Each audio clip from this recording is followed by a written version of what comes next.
Hello, this is the Mandalore Fleet mission. We'll be using a special lineup. It is the Chimera with a twist, the Mark 6.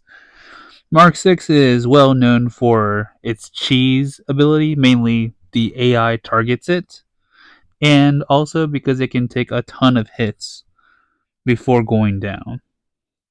But under the Chimera lineup, it will only have 10 stacks of Swarm. Since each hit takes away 2 stacks, that's basically 5 hits. That will be 5 hits less that your other 2 Empire ships will have to take. Which is why I kind of like it. Just for the cheese. I also think it's good this way because we could wait for TIE Defender to come out just a little bit longer. Chimera is a little slower than Executrix. However, by refusing to bring out the TIE Fighter, I think we can survive the initial salvo without it affecting our 2 Empire ships too much. So that's the catch with the Mark 6. It's meant to draw their fire.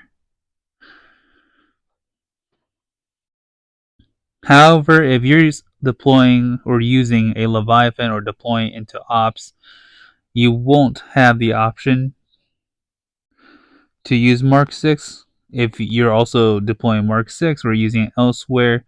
If you're using Leviathan on Kessel, you'll need Mark 6 there. So I wouldn't recommend using Mark 6 here. Other than that, should be good. We're going to save this middle ability, Reinvigorate, of the Gauntlet. That will we want to keep our TIE Defender alive however much possible. Let's try to inflict buff immunity. He will try to ability block us, but he has no Valor, so we are good. Let's go ahead and ability block BTLB Y-Wing so he doesn't taunt, and they target the Mark 6, which is great. Now what we'll do is we'll go and bring out the TIE Defender, and notice that Chimera takes a turn after Negotiator does the math assist. We'll go ahead and stun Anakin here.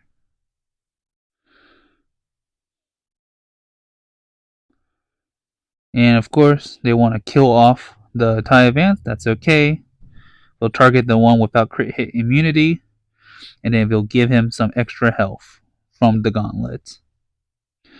Let's go ahead and let's give him a few more hits. That will hopefully allow us to feed some turn meter. As you can see, we're kind of feeding a bunch of turn meter. Let's bring out the Scythe now. That's going to provide additional survivability. Dispel the buffs. We'll go ahead and keep on targeting Anakin. Still hit Anakin because his hits are unavoidable. By taking him out, you protect your TIE Defender. Now we go ahead and use the Annihilate from the Chimera to take out the Marauder. And then we'll go ahead and just do a basic on the Plo Koon.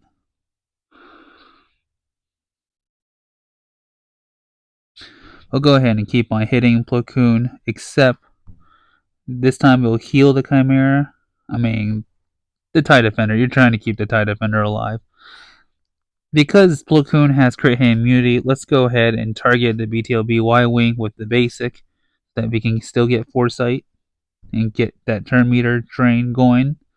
Let's dispel that crit hit immunity with the TIE Interceptor. And we wouldn't mind putting a hunt pursuit on Plo Koon so we can still keep on hitting him. Let's go ahead and heal up a little. Protect the TIE Defender at all cost. Excellent. Do a basic for that to gain that Foresight. We'll go ahead and just do a couple more basics for some extra damage. Alright, we'll get some foresight on somebody. Helps protect the team. Do a basic. Kills off the BTLB Y-Wing. Yeah, let's bring out the final ship.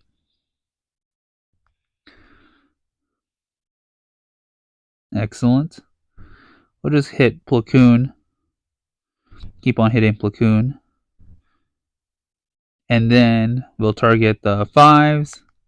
This ability also hits the other enemies for 40% of their max health. So Platoon's Starfighter is less than 40% of his max health. So we'll just target TIE Defender for the habit of protecting the TIE Defender at all costs. And that is a win. As you can see, if you can afford to use Mark 6 for this mission, you can see that it tanks the initial salvo, so that's really nice in protecting the fleet, the rest of the fleet.